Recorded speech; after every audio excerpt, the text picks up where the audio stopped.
Interview Thomas Douglas Devlin. And how's it going? Great. Introduce yourself. My name is Thomas Douglas Devlin. As he stated, I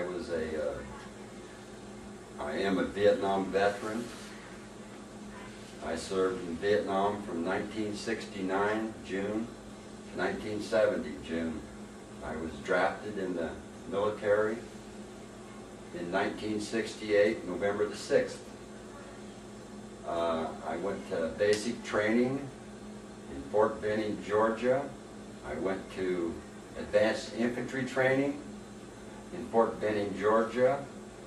From there, I went to,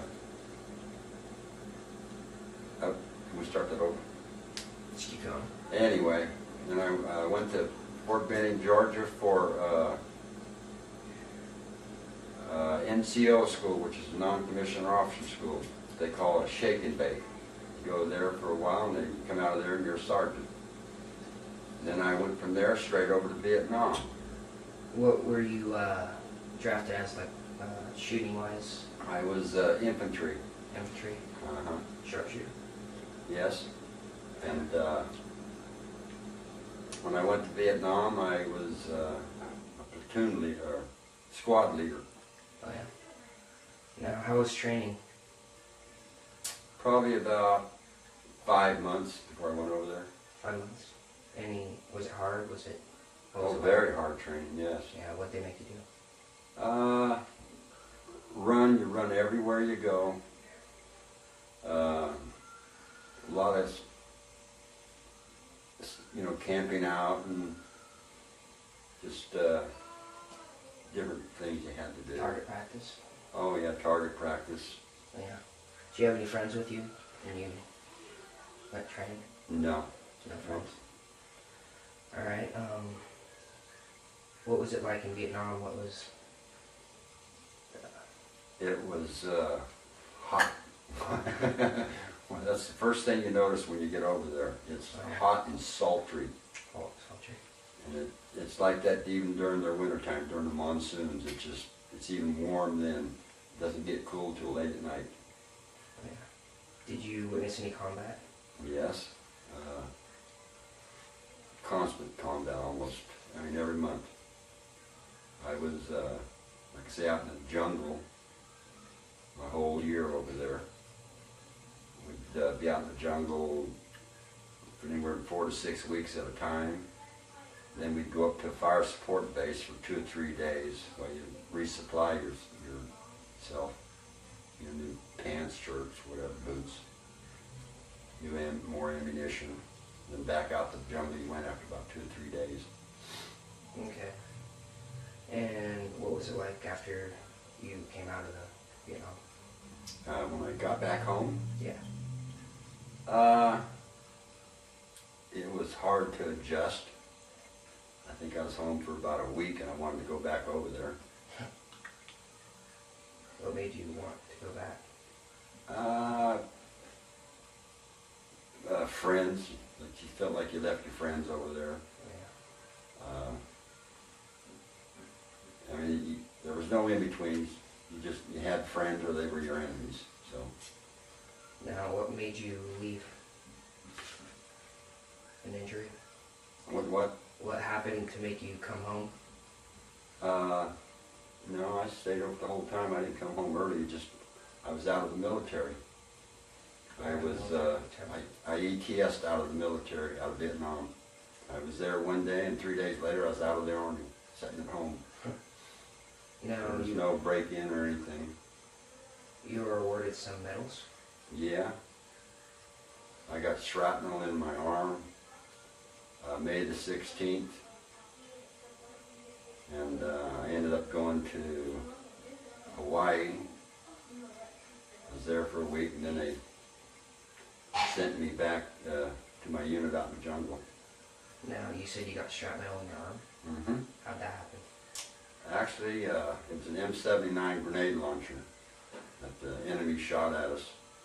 And it blew up right in front of my foxhole, which is one of our own weapons they were using. They stole somewhere along the line. Now, do you have any friends that were hurt at all? Anyone you were close to? Oh yeah, I had quite a few of them killed, a few wounded. Were you put in a boot camp at all? Me. A boot camp or? Yeah. Boot camps when you first go in the military. Yeah. Were you put in one of those at all? Uh-huh. Were you put into a boot camp? Yeah. Yeah. What was that like? Boot camp when I first went in the military, it was hard. They just run you right in the ground. No Yeah. sleep. Trying to break you. Yeah. Now, kind of going back, what were you doing before you entered the Army?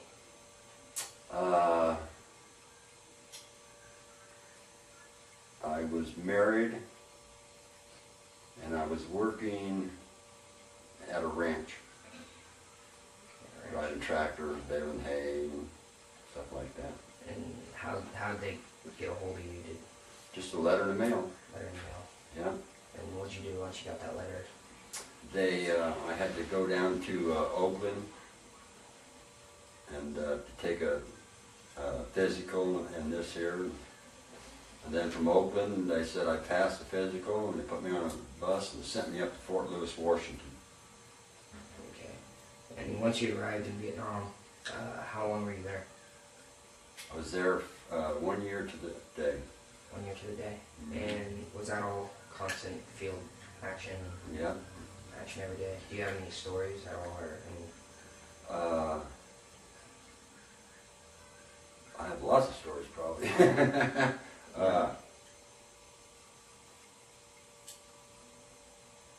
One time we were, well, I'll start it off when I first got there.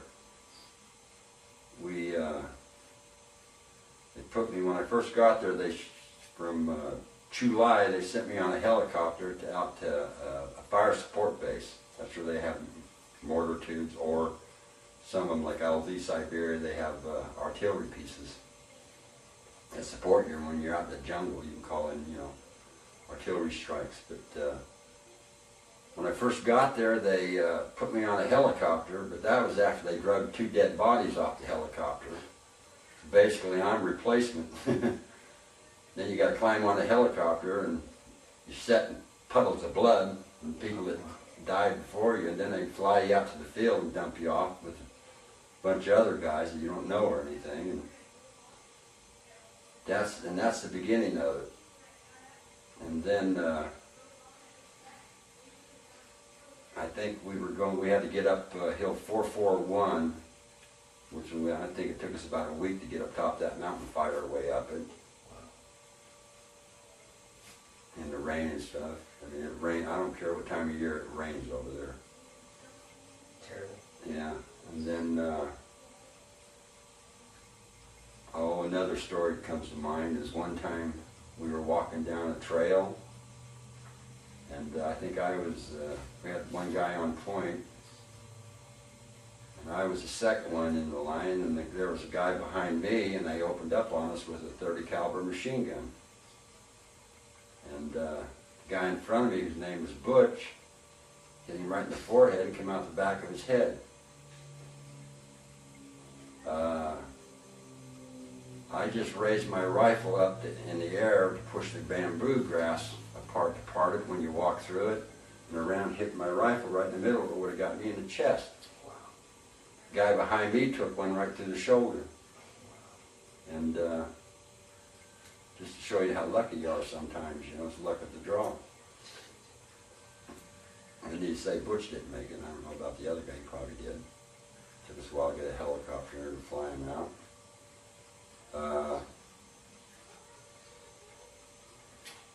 Another story would be one time, once a month they would take us up to a fire support base, like I say, to resupply us. Well, they took us up to fire support base, and I had 2 machine guns I was in charge of, 260 caliber machine guns.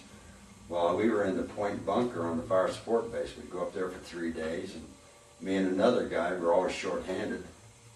We're in this bunker, and it's my turn to pull guard duty. You go like an hour and a half on, an hour and a half off, take turns, and I'm on guard duty, and every once in a while they'll shoot a flare up in the air from a mortar tube, and it just lights it up. It's kind of like daytime. So I'm sitting there and I'm looking out, and lo and behold, it lights it up right out in front of me. I see about 50 or 60 NVA or VC, I don't know which ones they were, and they're carrying Bangalore torpedoes. It's with these long bamboo things, about 10 foot long, and they slide them under the concertina wire, and they pull a fuse on them and light it, and it blows it up and separates the concertina wire so they can all run through it.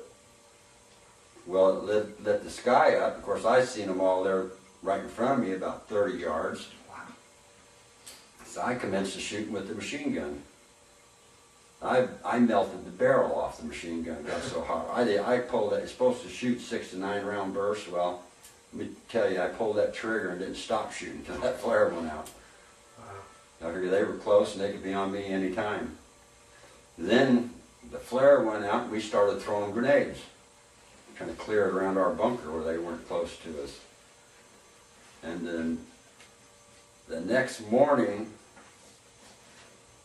say we shot all night long and 2 grenades all night long, but the next morning, I don't know how many dead ones are out there. I wouldn't even want to make a guess, but I remember even seeing a couple of them running off. One of them was hopping off. He only had 1 foot left. Blew his foot off. And that was a harrowing little experience.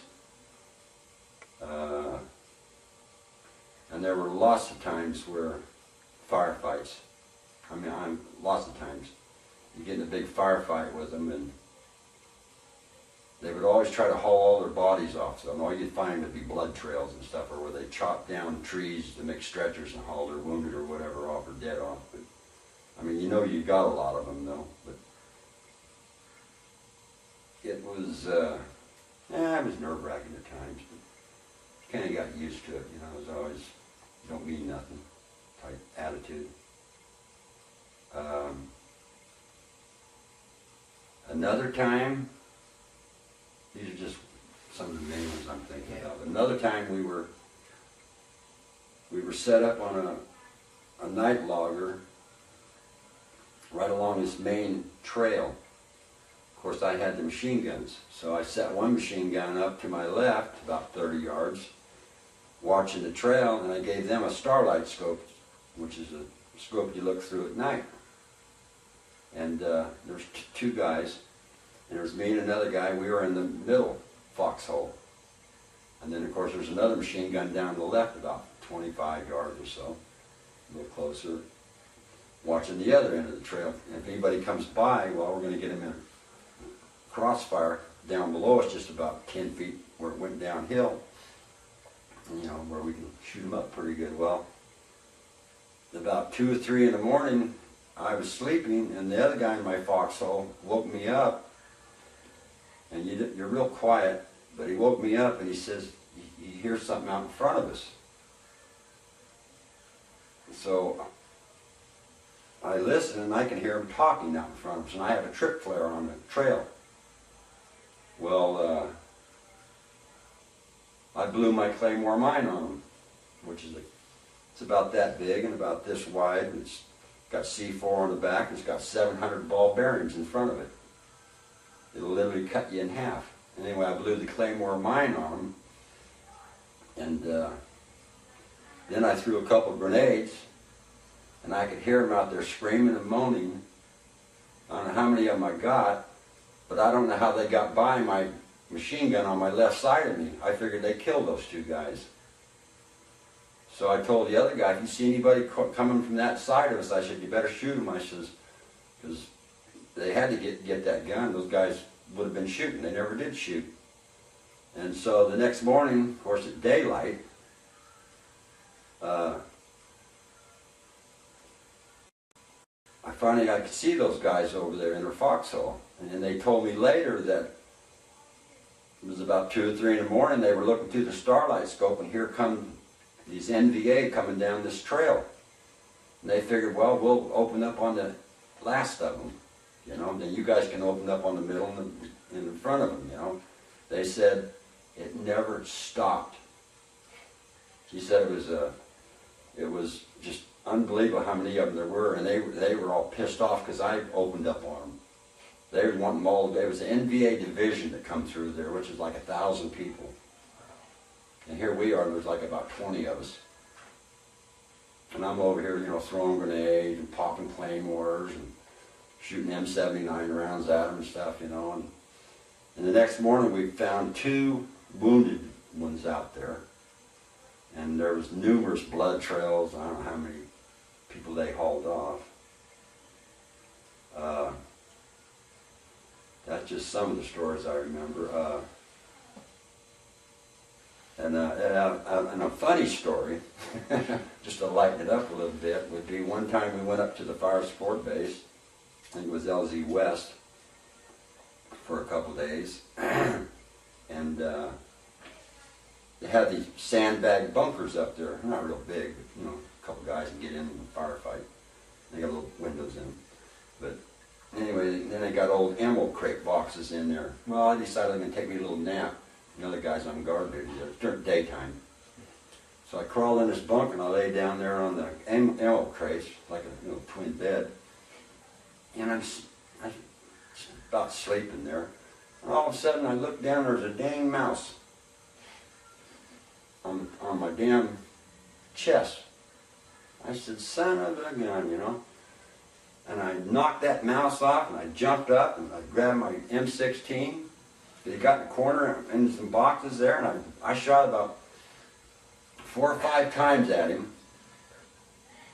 And he disappeared, and I said, okay, fine. And I crawled back in, I lay back down on the boxes again, and I'm cutting some Z's, and all of a sudden, I felt something. I looked down, there's that mouse laying on my chest again, with part of his heart and stuff sticking out of him. And it upset me so bad, I knocked that mouse off me again down on the floor. And I jumped out and I pulled a grenade and threw it in there and blew him up. I couldn't believe that mouse got back on me. That shot up.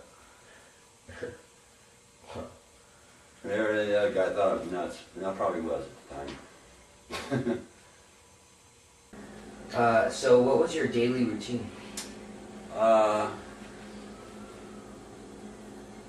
We would have ambushes every night. One squad would have to, we had 3 squads, which were usually anywhere from 5 or 6 guys. And a squad would go out every night and stay out all night long on an ambush. They had a curfew, dusk to dawn, over there.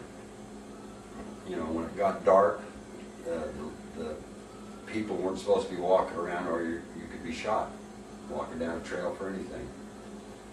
The people over there, the Vietnamese that were out in the jungles, they were, I would say, like the American Indian 100 years ago. They lived in literally grass houses, dirt floors, with little woven mats. That's what they slept on. And they basically ate rice. I mean, you think, well, rice is not bad, but we're talking rice with no sugar, anything like that. They got a bluegill once in a while to put in there or something. That was good for them. They were illiterate, couldn't write or anything. And they all had rice fields. There was lots of rice fields out there. They used water buffaloes if they were lucky to have some, mostly by hand. Anyway, they had a curfew where they couldn't go anywhere after dark, or they were a legal target to be shot. And so we would go out and have ambushes every night, catch them walking down the trails, and once in a while we'd get some BC or something, you know. We usually had weapons. But you took turns, so every 3 nights you had to go out and ambush all night long.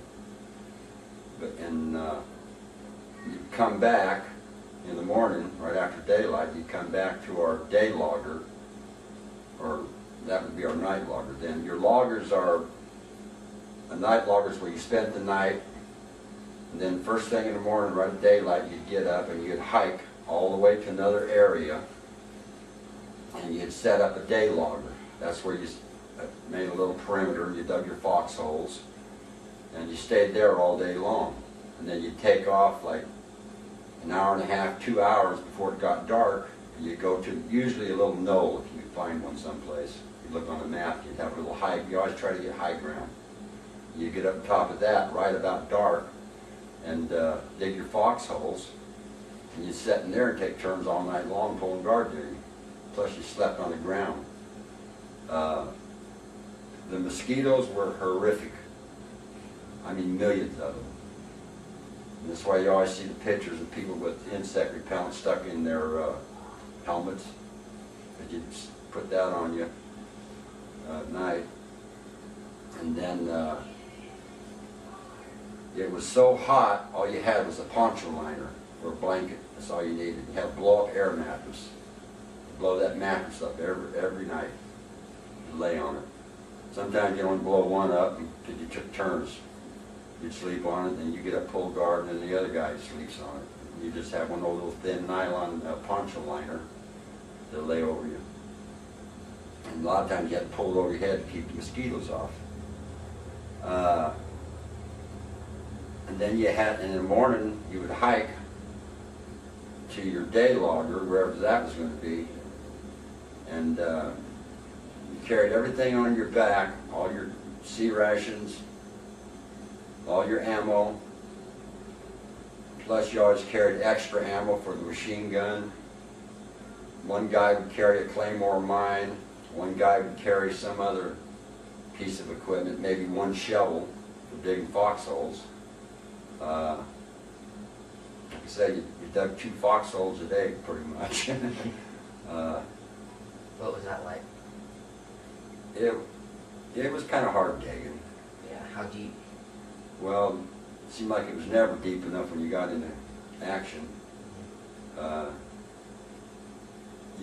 We got mortared a lot, which is, I didn't mind them shooting at me so much, but I didn't like being mortared because even a foxhole would protect you if a round come in your foxhole.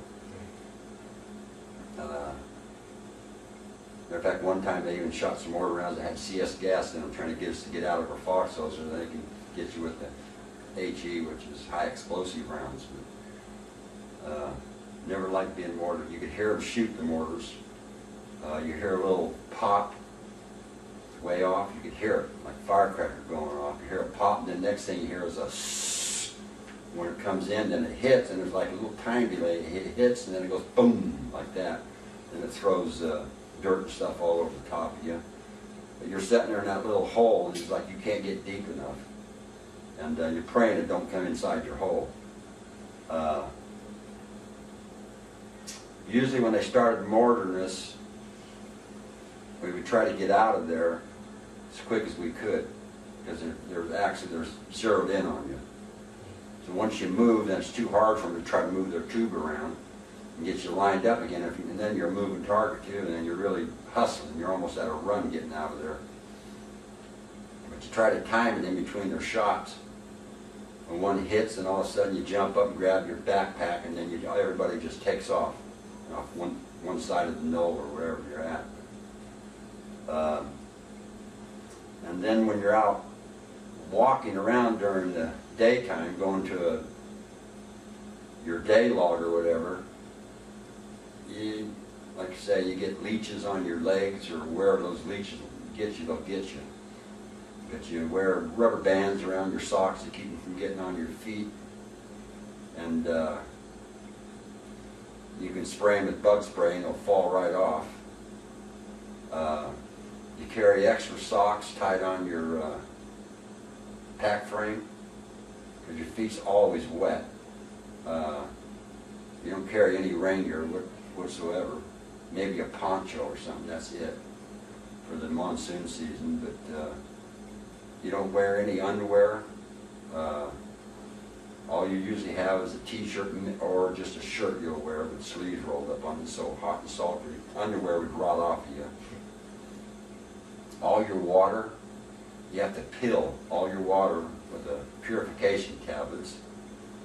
Just put one in your canteen, you gotta shake it up for 2 or 3 minutes, make sure it kills all the bacteria. You know, you get water out of bomb craters, and there's all kinds of bugs floating around and stuff, you know. One time you got good water is when it's raining. You get some on a poncho line or something, run it into your canteen. You cook with sterno tablets, little blue tablets. You probably buy them at Army surplus. But you put them in a little can and you just light them, and then that's how you heated your water up for some instant coffee or what you got in your C rations. Once in a while you get some LRP rations. Are they small? Yeah. Yeah. What do they consist of? Pardon? What do they consist of? Pound cake, little cans of pound cake, fruit cocktail, cheese and crackers, canned ham. But after you eat that stuff for a year, you can't, I think there's about 6 different varieties. You can't stand any of them. I mean, you put mustard on pound cake just to change the taste of it. And once in a while you get some LRP rations, which is, those are pretty good because you boil hot water and pour them in and just let them set for a while because they were different. And that's why about once a month they would let us, or every 6 weeks, 4 or 6 weeks, they'd let you go up to the fire support place and let you walk all the way up there, and they'd let you you know, get new clothes, and they'd have some hot meals. You got to stand in line with a plate, you know, and get something good to eat for a change. But that wasn't too often. And then about every 3 or 4 months, they would take us what they call stand down. They would have helicopters come out and pick us up out in the jungle, you know, on a meadow or something, pick us up, and they'd fly us back to Chulai. That was our rear area. They'd fly us back to Chulai, and they'd land us on the tarmac on the airport there, and they had one truck with a trailer on it, on the back of it, and then on the other side of that, they'd have another truck with a trailer on it, full of ice, with ice down, soda pops, and beer. But when you went by the truck with the trailer on it, the empty one, you had to put all your rifles and grenades, ammunition, you just piled it in there. Everybody just had to put it all in there, pile it in there, and everybody had their own big buck hunt knives and stuff they carried, you know, from home. Had them sent to us, and they wanted, basically, and then they had MPs sitting there guarding us too. We were kind of, I guess, wild and weird then, but, and then we'd be back there for like 3 days, and as soon as you emptied out all your ammunition and everything, you go over and get yourself a beer, and you got on the back of the truck, and they'd haul you to the rear area there where they had barracks for us to stay in, right on the beach, South China Sea. And we would stay there for 3 days, and you would basically be drunk for 3 days. And, you know, some guys smoke pot and stuff there, you know, they'd be literally all doped up for 3 days. But then at the end of 3 days, they would haul you all back out there to that airfield there, the tarmac, and of course, here comes the helicopters, and they all come down and land, and then they just grab these weapons and just set them on the helicopter. Everybody's drunk. You got to pack guys and put them on the helicopters and stuff, you know. And then they'd fly us back out to the jungle again and land, and then of course everybody gets off, and you pretty much lay around for about 2 days right there trying to sober up and everything. And that was our stand down. But that was a good time stand down. They'd bring in a rock and roll band or something from the United States and play, and it was a lot of fun. Plus you got to swim in the South China Sea, and that salt was good for your arms, because all your arms from about here all the way up to here were nothing but cuts and stuff from elephant grass slicing your arms when you're going through it constantly. And that salted sea there would heal those up in about 2 days. And it was nice. Because when you got back out in the jungle, I mean, after a couple of days, you're all cut up again from that grass. And your leech bites and stuff too would all get infected. Leeches would bite you on your ankles and stuff, and you know, suck the blood out, break the skin, and then it would get infected because you're walking through the rice fields in the mud with, you know, buffalo crap and every other thing in there. They all got infected, so you always had scabs on your legs and stuff all the time. Matter of fact, your socks would stick to your legs in the scab. You'd have to pull them off, and your scab would all come off. And the only thing the medics could give you is some tenactin or something to put on, you know. Of course, as you walk through the field, it was gone again.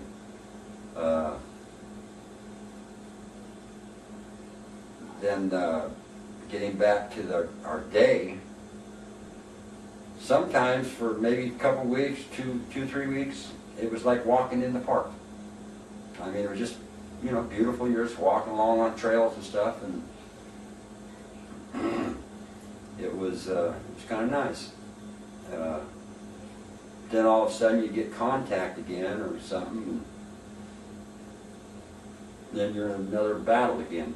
And then a lot of times we'd have to go into little hooches or little hamlets where there might be 8 or 10 little hooches, you know, houses is what those are. People living in them and stuff. We make sweeps through there looking for VC or weapons and stuff. And sometimes guys would get booby traps. They would step on punjies and go. I've seen them go through their feet. And sometimes they'd have a grenade or something, which theirs are called chi-coms or something. They had different booby traps they used. Seen guys get blowed up with booby traps, you know, step on punjies. What else? Oh, and then another time they had us go down to be a blocking force for, I think it was the 1st Marine Division. We were going to work with the Marines down here at the end of this Ashaw Valley. And they put us up in the middle of this valley. I say us, there's probably about 25 of us as a blocking force. And so we could hear them shooting all day long. And of course we got our little circle perimeters all set up. And we could hear these Marines shooting stuff, and it kept getting closer and closer to us.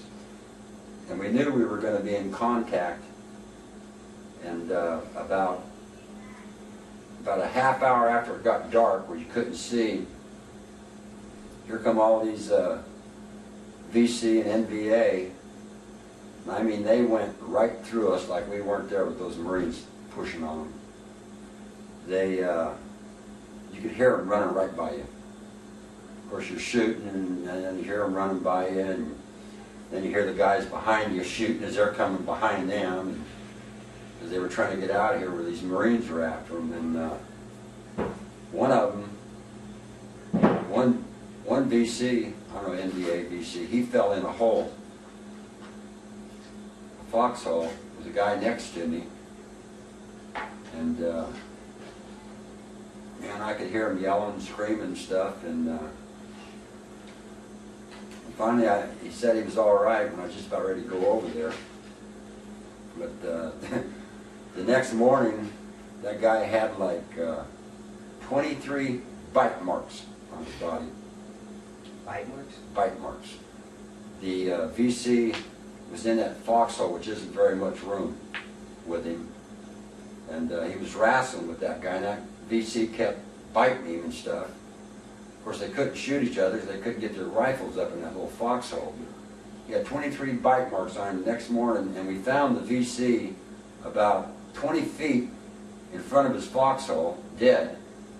Because the guy somehow had got his thumb, and he put it in the guy's eye socket and pushed it clean into his brain.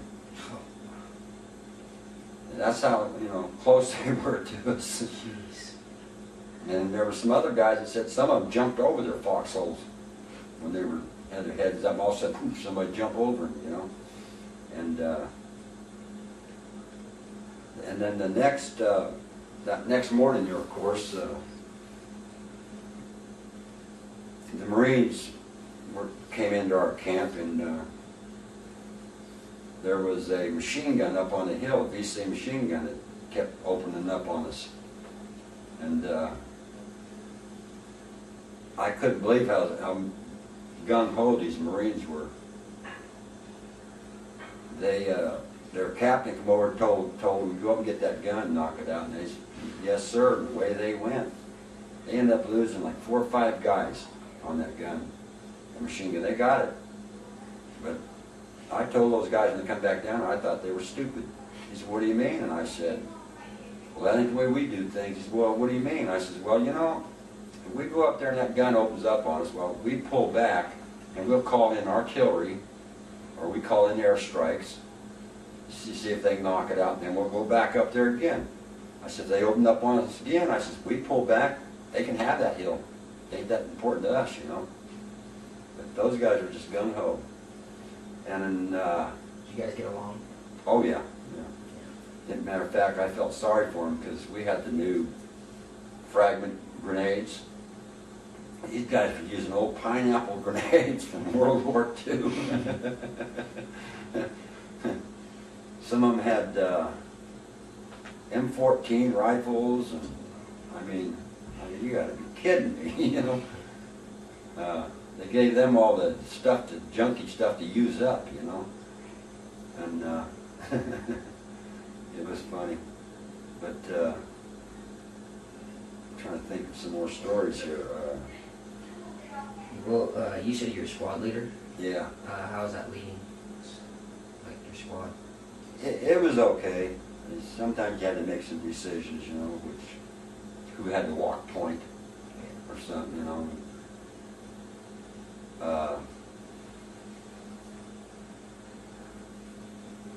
One time I was walking point, and I come around the bend in the trail, and right around the bend I seen 2 NBA soldiers. Well, they were probably about 30 yards from me, and they seen me the same time I seen them. And I opened up with my M16, and I remember the one in the front, he just stood there holding his rifle like this, and he didn't pull the trigger. And the other one behind him took off running to the side of the trail, and I dropped the one in the front, and the one that was behind him, he never fired a shot. And so then I think I threw 2 frags, which were grenades, to where I seen the other one dive into the bushes and stuff. And finally, after about 30 minutes, we kind of all got together there and made a little sweep through there.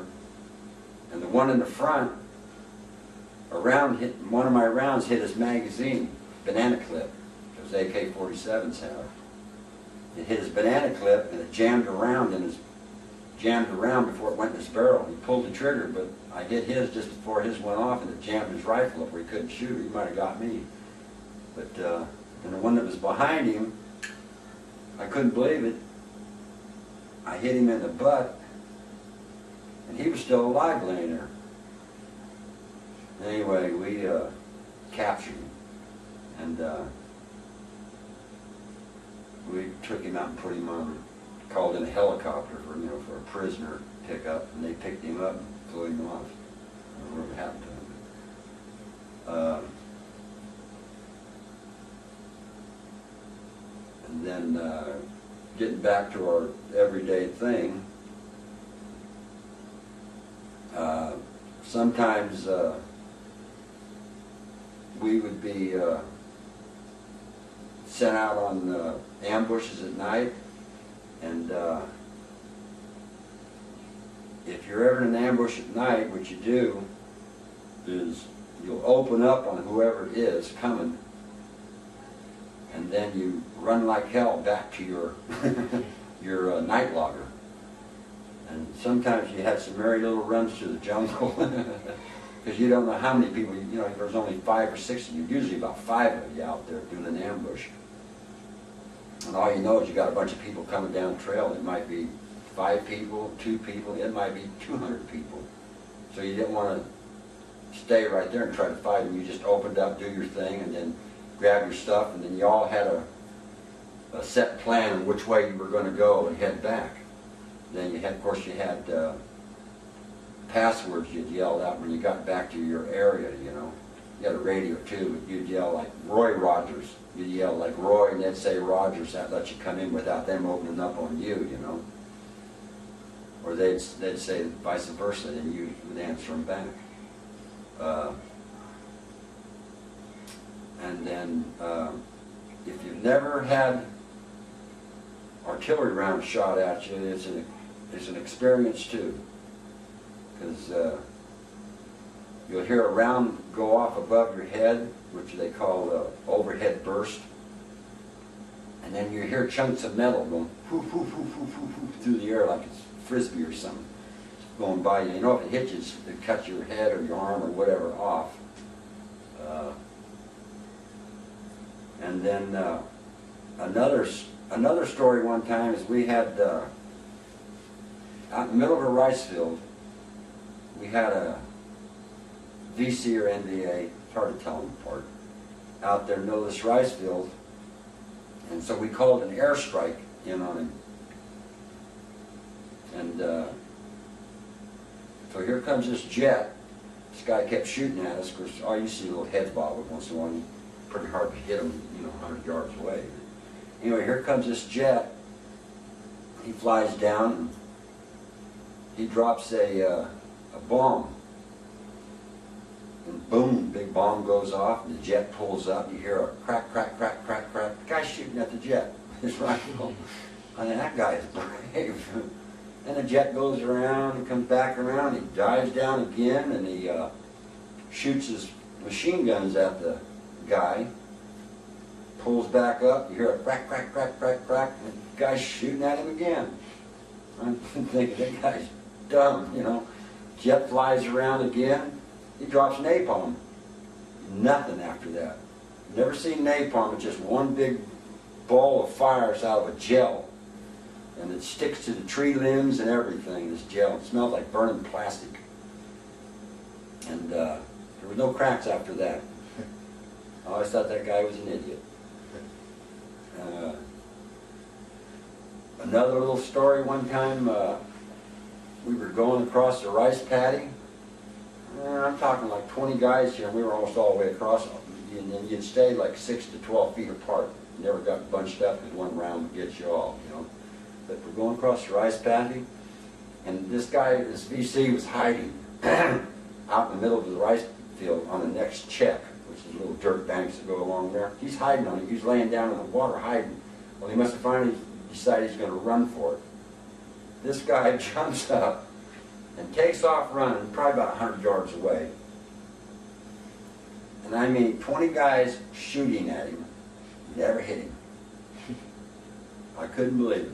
I thought, man, we need to go have some target practice or something. Anyway, the guy made it. He made it all the way, and off he went. Never did find him. So when you guys weren't fighting, what did you normally do?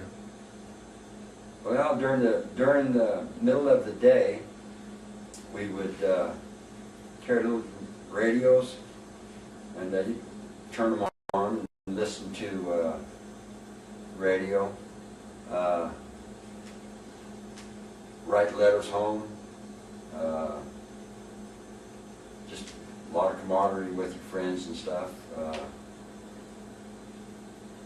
Yeah, talk about, you know, the United States and what was going on over there. I used to have a paper sent to me from home, from Chico, about once a month.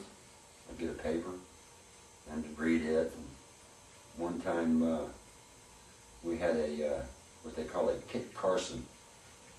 He's a Vietnamese. He was a North Vietnamese regular soldier, but he Chu Hoid. Chu Hoid means he came up. He was probably captured, but he decided to join our side. He was from North Vietnam, and he he came over on our side and as like an interpreter. He could speak kind of English, and sometimes we'd go into hooch areas or something. He'd question people or something, give us information, whatever. But anyway, he was Kit Carson, but I don't remember exactly what day it was, but I get the paper, and of course here's a picture on the front page of my hometown paper of, I believe it was John Glenn on the moon, standing on the moon when they first did that. And he's looking over my shoulder at it, and he goes, "What's that?" And I said, "Yeah, America, we put a man up on the moon." He goes, "Oh, bullshit, no. I go, "Yeah, that's the moon. See that?" And I said, "That's, right up there, the moon." And he's looking up, and he looked at that, and when he gets that paper, and he looks at that, and he goes, "Man, moon?" I go, yeah. And he took that paper over and he showed it to our captain and asked him, because I guess he had more authority, believe him, Says, "Yeah, I got a man on the moon, And he just come back like shaking his head like this and give me that paper. And just like I say, they were like the American Indian, 100 years ago. I mean, we didn't need to take weapons over there. We should have took those people tractors and cars and stuff, telephones. Anything else? Yeah, what was your view going into the war, then coming out? Like, what were you thinking of going in? Well, when I went in, I was gung-ho for my country. I wanted to go over and, make a difference and everything, and I actually enjoyed it over there for quite a while.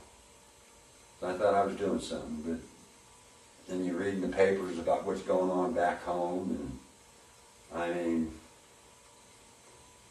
when I came home, they put me in Fort Lewis, Washington. They put me in a Class A uniform, that's your dress uniform, and sent me home. And when I got home, I took that thing off, and that threw in the garbage. You didn't want to tell people where you was at, what you'd been doing. They all thought you was baby killers, and people hated you. There was outside the buses, when you got on the buses, there'd be people out there with signs and stuff. So you just didn't talk about it, and it ended up being a war that nobody wanted. And it's not like, World War II when you came home and the big parades and everything. It was nothing like that. And even if you told anybody after you got home, they would just look at you and, "God, you went over there and you did this and did that." Yeah, well, yeah. Oh well, But and I'm afraid that's what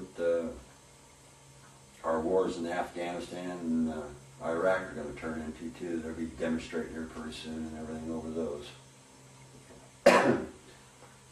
All right. Well, we thank you for serving our country, and that's about it.